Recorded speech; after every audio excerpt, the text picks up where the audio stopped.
Cipher case कमज़ोर हो गया है।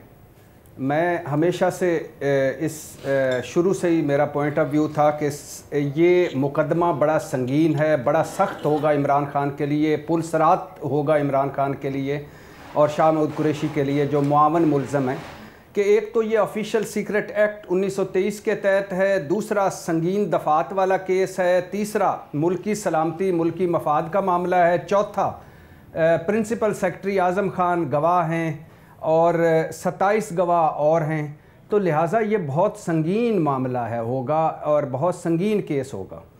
लेकिन साइफ़र केस के गुब्बारे से हवा निकाली सुप्रीम कोर्ट ने।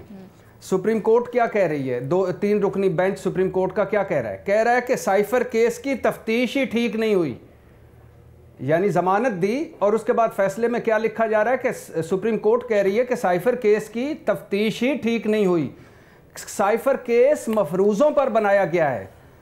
आज़म खान गुमशुदा थे, कहाँ थे, कैसे आए, 1 माह तक खामोश क्यों रहे, 1 माह बाद बयान क्यों दिया, 7 माह बाद FIR दर्ज क्यों की गई, सज़ाए मौत उम्र कैद वाली दफ़ात, मतलब जो शिक्के लगी साइफ़र केस में वो गलत थी और साइफ़र डी कोड हो चुका। जो सबसे अहम नुक्ता है कि साइफ़र डी कोड हो चुका है। जब साइफ़र डी कोड हो चुका है तो वो साइफ़र ही नहीं रहा।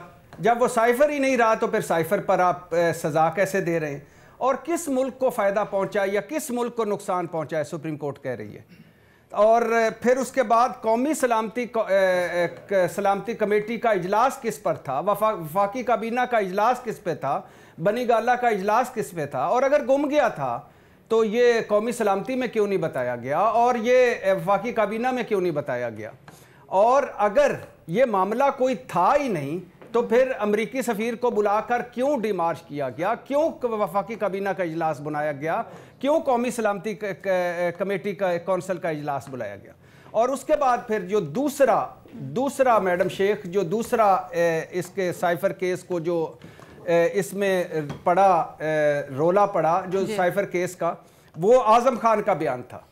आज़म खान ने इसमें क्या पॉइंट दिए? पहला, आज़म खान ने कहा कि 161 बयान हो या 164 हो, हलफ के बिना दिया। दूसरा, आज़म खान ने कहा कि रैली में लहराए जाने वाला कागज़ ना इमरान खान ने खोला ना पढ़ा, मैं नहीं जानता कि वो कागज़ कौन सा था, उसमें वो साइफ़र था या कोई और कागज़ था। तो यानी जो मार्च 2022 में इस्लामाबाद के जलसे में लहराया गया कागज़, जिस पर पता चल रहा था कि आज़म खान ने पहले कहा कि वो साइफ़र लहराया गया था, वो कहा जा रहा है कि वो आज़म खान कह रहे हैं कि मुझे नहीं पता था कि वो साइफ़र है या कुछ और है। सही है। हाँ, एक चीज़ रह गई है और वो है साइफ़र की कॉपी जो दी गई थी वो गुम कर दी गई है। अब इस पर कितनी सज़ा मिलती है? मैक्सिमम, जो सुप्रीम कोर्ट जैसे कह रही है कि ये तो मैक्सिमम सज़ा 2 या 3 साल है और लिहाजा साइफ़र जो एक बड़ा पुलसरात था वो इमरान खान और शाह महमूद कुरैशी उससे निकलते दिखाई देते हैं। अच्छा। और यही वजह है कि जब आज़म खान जब वो बयान देने चढ़े, जब रोस्ट्रम पर आए अडयाला जेल में लगी अदालत में, तो इमरान खान ने कहा कि इसको ज़रा कुरान देकर इस पर हल्फ लीजिएगा। तो जज जबुल हसन ज़ुल्करनैन ने कहा कि हम मुसलमान हैं, कुरान पढ़ने वाले हैं, कुरान पर अमल करने वाले, और हल्फ पे ही बयान देंगे। हल्फ पर बयान दिया तो जज ने जब आज़म खान को कहा कि आप पढ़िए कि अगर मैंने झूठ बोला तो अल्लाह नाराज़ होगा, तो बुशरा बीबी जो पास बैठी हुई थी वो बोली अब आवाज़ बुलंद कि अल्लाह नाराज़ होगा और अल्लाह का अजाब होगा। ये वो माहौल था जब आज़म खान ने बयान देने के लिए अडयाला जेल की अदालत में गए। लेकिन जब वो बयान देकर निकले तो बेख्तियार इमरान खान उठे और उनकी पीठ थपथपाई और कहा कि बहुत शुक्रिया, आपने हकायक बयान किए हैं।